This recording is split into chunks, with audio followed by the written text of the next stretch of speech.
Hello, gorgeous people. It's Ellen Jimerson again. Welcome or welcome back, as the case may be. Um, I just am here today because I want to update you on the Tony Mitchell situation in Walker County, Alabama. If you don't know about it, go to an earlier video I did. It's got the word Ghraib in it because I think what has happened to Tony Mitchell is painfully reminiscent of what happened in Abu Ghraib. At any rate, I want to just let you know that the officer who blew the whistle has filed a complaint. She is also bringing suit against the sheriff, T.J. Armstrong, and the investigator, as well as the Walker County Sheriff's Office. The defendants have answered the complaint of the Mitchell estate, and there have been documents filed just reflecting the things you would expect with a lawsuit like this. But the thing I want to bring to your attention is the amended complaint, which the lawyers for Tony Mitchell's estate have filed. They have added several more defendants, including jail administrator Justin White, Arcelia Jotty Tidwell, Morgan Madison, Joshua Jones, and QCHC Inc., which is the company which hired out the two nurses to the Walker County Jail. They also have added a good bit of additional language, and this language adds horror on top of horror, in my opinion. And it's better, I think, that I just read it to you, so I don't make mistakes, and so you have the full picture. So this is the language that has been added to the complaint, which makes it the amended complaint. As shown on the video provided to the estate on March 10, 2023, and filed by defendants with the court on March 13, 2023, the sheriff's method of detoxing Tony was to lock him in a bare concrete drunk tank for 14 days, denying him access to medical treatment, with no medication and without free access to water or to a toilet. For the duration of his stay at the jail, Tony was kept in cell BK5, the drunk tank in the booking area. This cell is not intended for long-term housing of detainees, but rather is meant to hold detainees temporarily. The video provided to the estate and filed by defendants with the court shows that on most days, Tony received 3 meals per day in his cells, typically delivered by corrections officers either in a brown paper sack called a suicide sack, because that is what inmates on suicide watch get, or a white takeout style carton. These sacks and cartons contained no beverages and no utensils, simply portions of food for Tony to eat with his fingers. BK5 lacks a bunk or other furnishings. There is a small hole in the floor that can be used as a toilet for liquid waste and can be flushed from the outside. However, the drain is not suitable for disposal of solid feces because it is covered with a grating, and solid feces will not go through the grating easily. The only way for BK5 to remain sanitary and not contaminated by feces is for the inmate to be allowed to leave the cell to use a bathroom in the booking area. Liquid waste does not go down the drain in the cell until a button is pushed on the wall outside the cell. Sewage backs up from the drain, creating, along with the presence of any solid feces in the cell, an obvious risk of infection and sepsis for someone forced to lie on the floor, especially with open wounds, and eating with his hands. During his nearly 14 days in BK5, Tony was brought to use the shower or the bathroom a total of 6 times, and his cell was cleaned a total of 4 times. Prior to the morning of January 26, 2023, he was also brought out to attend virtual court on January 13.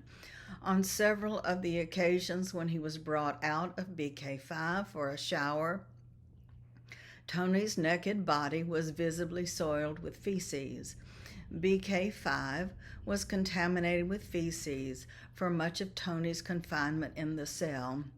And as an aside, just to let you know that they've gotten this information because they've gotten apparently the full complement of security footage from the jail itself. Continuing. Lacking a toilet, the sink also has no sink or other source of water or means of hygiene.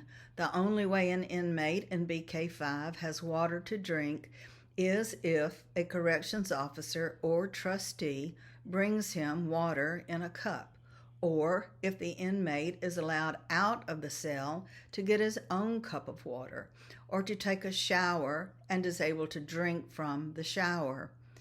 The only way an inmate has an opportunity to bathe or clean himself, or even wash his hands, is if the inmate is allowed out of the cell and taken to the bathroom, which has a shower in it. The cell is bare cement, the equivalent of a dog kennel. Video provided to the estate shows that Tony initially had a mat and what appears to be a blanket in the cell, and he later briefly had a suicide watch garment, colloquially referred to as a turtle suit. But the blanket, mat, and turtle suit all were taken from him early in his stay at the jail and never replaced. The blanket that was in the cell was taken from Tony at timestamp 25:47:40 of the booking room video. The mat that was in the cell was taken from Tony at timestamp 57:44:40 of the booking room video. The turtle suit was given at timestamp 101:52:01 and taken away at timestamp 117:13:09 of the booking room video.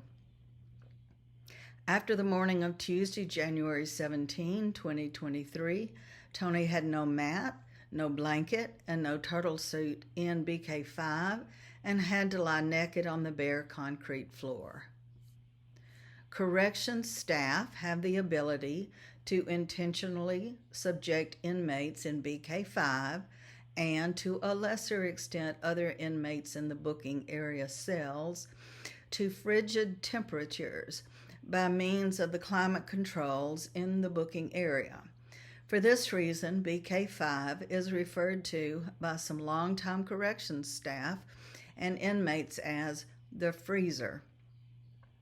Tony had no cloth uniform.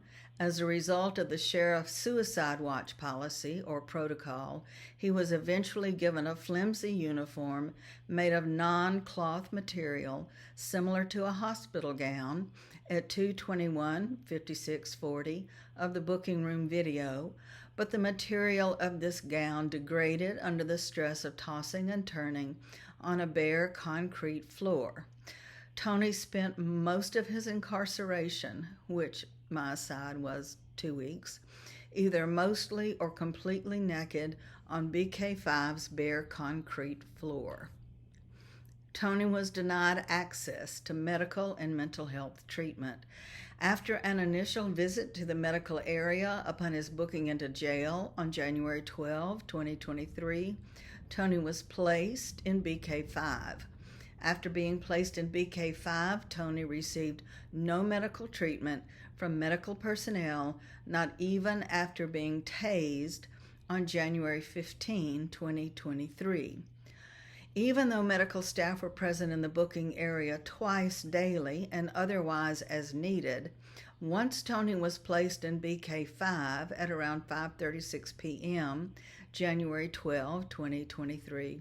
No medical personnel spoke to Tony without the closed door of BK5 between them, and no medical personnel physically examined him, took vital signs, or administered medication to Tony until the early morning hours of January 26, 2023.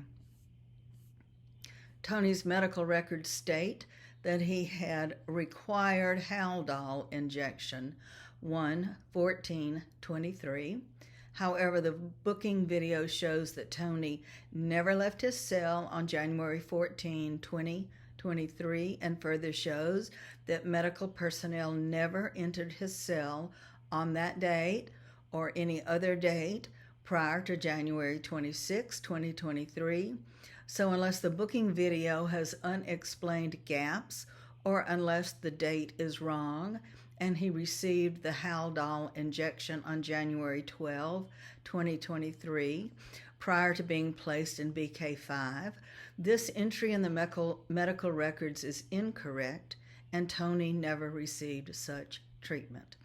Another sidebar, as you may remember from the first video, Tony was a diagnosed schizophrenic.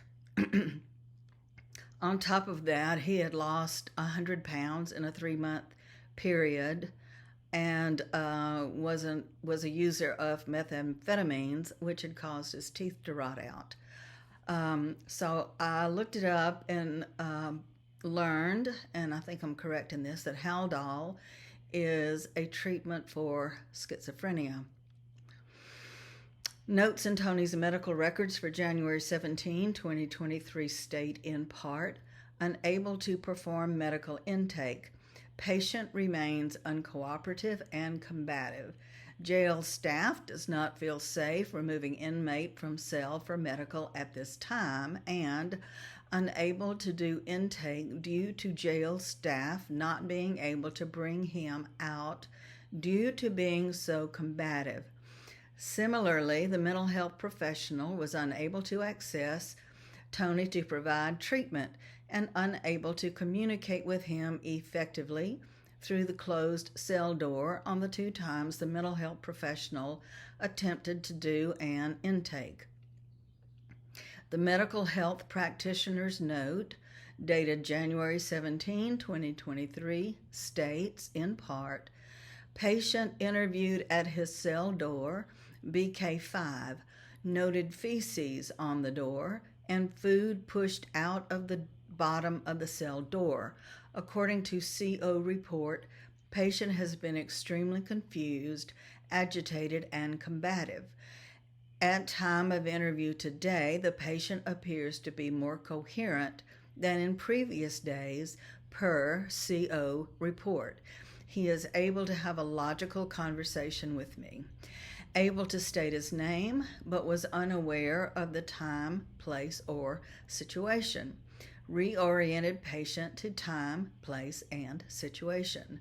It was difficult to understand a significant portion of what he was trying to say due to difficulty hearing through the cell door.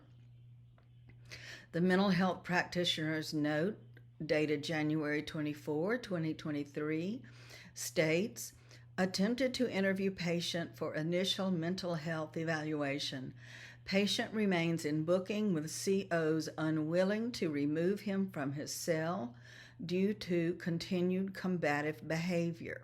Patient was alert and attempted to communicate, but his speech was indiscernible through the cell door. We'll attempt to interview him again at a later date.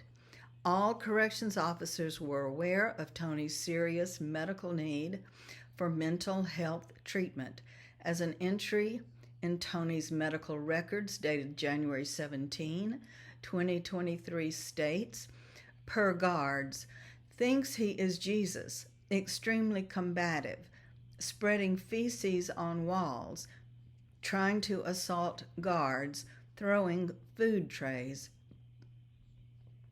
However, showing deliberate indifference to plaintiff's serious need for such treatment, The named corrections officers prevented mental health practitioners from accessing Tony to provide such treatment. From 5:36 p.m. January 12, 2023, until the early morning hours of January 26, 2023, medical and mental health personnel were further denied access to Tony by a sign posted by order of the sheriff or jail administrator White on the door of Tony's cell. On the morning of January 15, 2023, the booking room video shows that as corrections officers Braxton Key and Morgan Madison were handing Tony his breakfast, Madison closed the door of the cell before Tony drew his hand back, causing the food to spill on the floor outside the cell, as shown on the booking room video at timestamp 57:33:37. Officers then shoved Tony back into the cell. Several minutes later, Key, Madison, and Captain Arcelia Jotty Tidwell returned with a trustee to clean up the mess the officers had made. The trustee also began cleaning Tony's cell. And another sidebar, a trustee is just an inmate that is trusted. As part of cleaning the cell, the trustee removed all trash from the cell, including removing the mat Tony had been lying on for the last 2 weeks and putting the mat in the trash. Subsequently, the mat was not replaced. At some point, Braxton Key tased Tony inside the cell. Tony then was driven out of the cell with the taser wires still in him, and he collapsed onto the floor outside the cell door. Corrections officers immediately placed handcuffs on Tony. Appearing too weak to move, Tony lay on the floor of the booking area, surrounded by corrections officers and under their complete control, as shown on the booking room video at timestamp 57:45:46 to 57:50:50. Let's take a little break, have a little sip of something. The tasing caused Tony's false teeth to pop out. Instead of being returned to Tony, the teeth were recovered by the trustee after being kicked by Captain Tidwell, as shown on the booking room video at timestamp 57:42:02, and the teeth were then placed by her in a property bag. After Tony's death, his mother received the teeth in a sealed property bag bearing a date of 1/15/2023. So that was the third day into a 2-week stay in the Walker County Jail.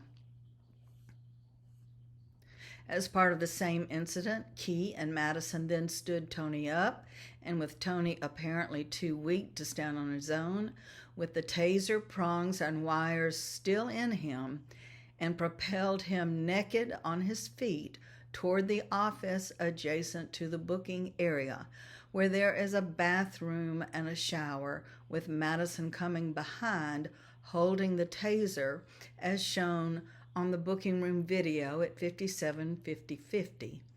Unable to remain on feet after being tased and handcuffed, Tony fell naked and handcuffed in the doorway of the office, as shown on the booking room video at 57:51:48. Key then dragged Tony into the office by one ankle, with Tony sliding on the floor on his back and visibly impacting against the desk in the office, moving it slightly out of place. Madison and Key then forced Tony, still handcuffed, onto his feet and into the bathroom in the back corner of the office. A moment later, Tony came out of the bathroom and Madison violently knocked him to the floor against the desk, as shown on the booking room video at 57:56:02. possibly again deploying the taser, whose prongs were still attached to Tony's body. Tony was still handcuffed when Madison knocked him down against the desk. Key then dragged Tony out of the office through the booking area toward BK5, while Madison followed holding the taser, the prongs and wires of which appear to still be attached to Tony's body, as shown on the booking room video at 57:57:50. There was no need to drag Tony, as the sheriff's office has a wheelchair available. The sliding likely left scrapes on Tony's back, creating an extreme risk of infection and sepsis from lying on the bare concrete, feces-contaminated floor of BK5 without medical attention. With Tidwell observing, Key dragged Tony by one ankle all the way across the booking area and into BK5, with Tony sliding over the booking room floor on his back, likely leaving scrapes. At no point during this episode did Tony offer any evident resistance, and he was not combative. Rather, he appeared too weak to stand for long or remain on his feet under his own strength. Tony was handcuffed the entire time corrections officers were dragging him to and from the booking office. At 57:58:59, Key and Madison entered BK5. Key and or Madison apparently yanked out the taser prongs from plaintiff's body themselves, or they left the taser prongs in Tony's body for him to pull out himself, or the prongs came out on their own. Another sidebar, just as a reminder, they keep saying that Tony was combative and implying that they were fearful of him for some reason, and I could understand this if it were over a single day maybe, and if he were on some drug that made him enraged. Still, he had lost 100 pounds in 3 months. He was in a psychotic delusional state. He was a diagnosed schizophrenic. He was not given his medicine. Because of his methamphetamine use, his teeth had rotted out, so he used false teeth. What happened today what I just read to you about the tasing happened on the 3rd day of a 2-week stay. So those tasers, I've never been tased. I hope you haven't either, and so I looked up a little bit about it. But apparently what happens is there are two darts, sharp darts, that are fired at a person with wires attached to them, which delivers, I believe, an electric shock of some kind. So necessarily from the darts, the taser darts alone, he would have had open wounds on him, and at that end he got no medical attention, which I'm about to read.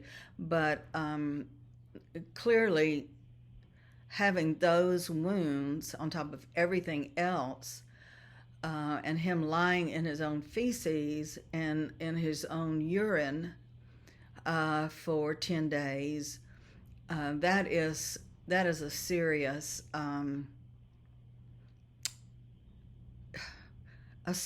medical attention problem, in my opinion. Again, I'm not a lawyer, and I wasn't there, and they are entitled to a fair trial and are to be presumed innocent until they're proven guilty in a court of law. But I think their attorneys have an awful lot to overcome.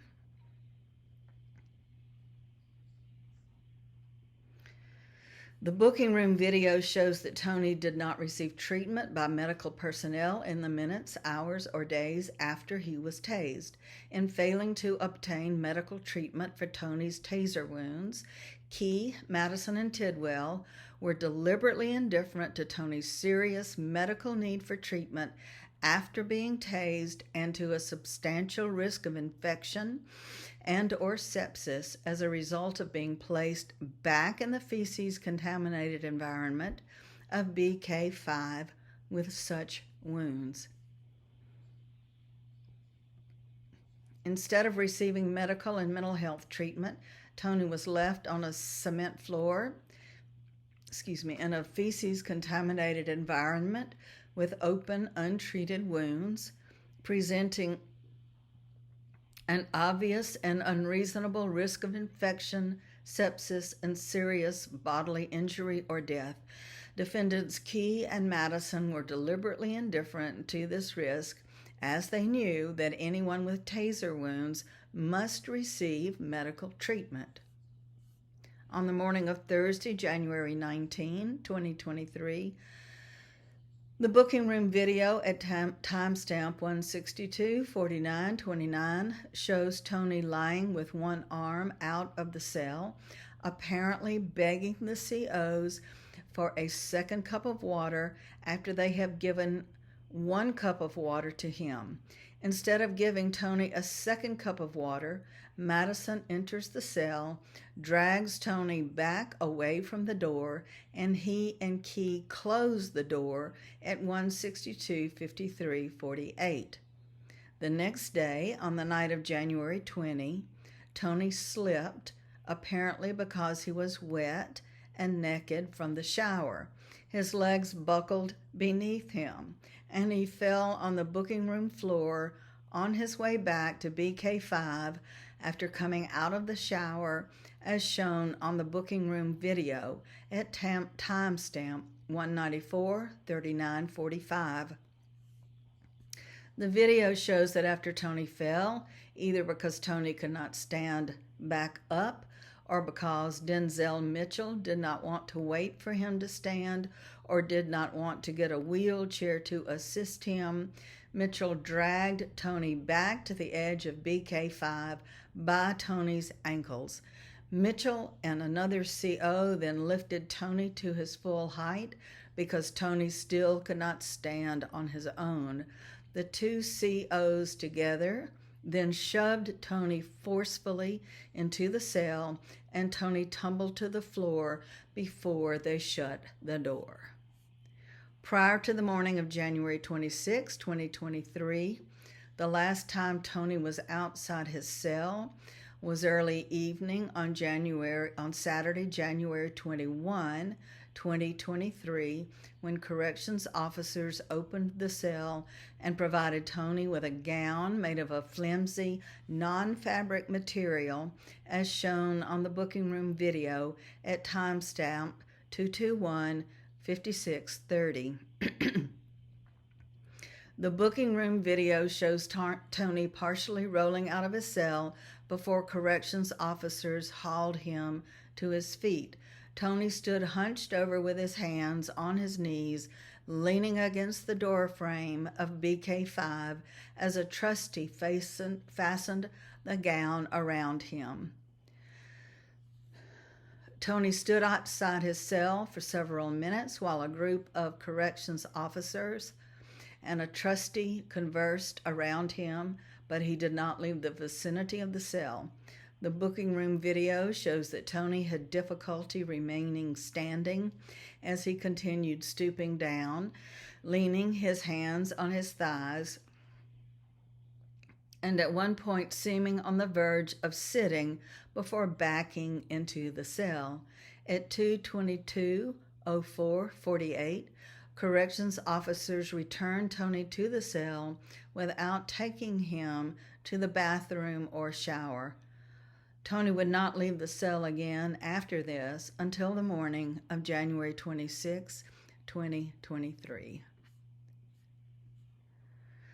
Tony's meals, whether provided in a paper sack or a white take-out-styled container, did not include a beverage. At various points in the booking room video, Tony can be seen holding a cup to the window of his cell as if asking for water. During his time in BK5, Tony was constantly asking corrections officers for water. The video shows COs bringing cups of water to other inmates in cells in the booking area. The video also shows that during the night, inmates would be allowed out to use bathroom or the shower and would sometimes bring back cups of water. However, the video provided to the estate shows that Tony never left BK5 on January 23, 24, or 25 until he was carried out of it on January 26. Prior to the day of his death, Tony had his last cup of water at around 4:30 a.m. on Monday, January 23, 2023, when Corrections Officer Daniel Brown brought Tony a cup of water as shown on the booking room video at timestamp 25149 at timestamp 2514921. And I believe that is all the new language. So here are some thoughts I have. One of the reasons that this interests me is, of course, because it's happening in my home state of Alabama. But I think there's a bigger message in here, a bigger lesson, something bigger for us all to consider, which is how the narrative around police brutality has been boiled down to a single cause: racism. And I think when you look at the kind of coverage that Eric Garner and Mike Brown and George Floyd and even Tyree Nichols has received, you may want to ask yourself why you're not seeing the same kind of footage, the same kind of coverage about this, which was, for the other people I mentioned, particularly early on, was basically wall-to-wall coverage. As well it might have been. These were terrible instances of police brutality. But I think we need to think a little bit harder about how much attention we want to give to racism. That is not to say we don't want to give any attention to it. Of course we do. But we can't just leave something like prison abuse, particularly in our carceral state, at a single cause. That is just not likely to happen. And then we saw with the Tyree Nichols killing, Tyree was black, and all the officers who, again, gave him impossible instructions and just seemed hell-bent on terrorizing him, humiliating him, and ultimately killing him. When people began to talk about it, it was clear that racism was going to be a difficult causation to point to, but not willing to let it go. So many people said, well, the police officers had internalized racism. Well, I understand that internalized racism, just like internalized sexism, is a thing, but I think that was that's a pretty convoluted way of handling the horrific death of Tyree Nichols. And I think we have to, sooner or later, just come back to the idea that the problem is the police themselves. The problem is the carceral state itself. And we have to ask who is benefiting. Who is benefiting from keeping the focus on racism as the single causative factor? Who benefits? It's not black people. They're not benefiting. It's not Native Americans. They're not benefiting. It's not Latinos. They're not benefiting. It's not poor white people. They're not benefiting. Who is benefiting? Well, it would seem to me at least two. There would be two agencies we could name as benefiting. One would be politicians and the corporations that they are tied into who fund them. And among those corporations would be the prisons and the contracts they receive. It would also be the media, because the media really needs a narrative. They need stories that are simple to comprehend, that are unnuanced, and which cost them and the rest of us nothing. It doesn't cost us anything to default to racism as the single causal factor. I think the sheer egregiousness of Tony Mitchell's case absolutely demands that we take a look at not only at what happened to him, that we take a look not only at Walker County Jail, but that we take a look at the prison system as a whole and to the narratives that we have been manipulated into swallowing without much thought given to it. Otherwise, the Tony Mitchells of the world and the Tyree Nichols of the world and the George Floyds of the world will continue to suffer, be humiliated, and die one way or the other, to die. So I think we have to stay alert and keep our eyes on the prize, which is justice. All right, thank you. This is such a heavy topic, but that's what I do. I do heavy topics. I think I forgot to say, please hit the like button on this video, share it, call people's attention to it. We need to get a lot better coverage of this story if it is to make a difference, not only to Tony's family, but to corrections officers like Karen Kelly, and to all the people who need some relief from this system. All right, take good care of yourselves. Take care of yourself. Take care of others. Be good to yourself, and know how precious you are. All righty, bye-bye.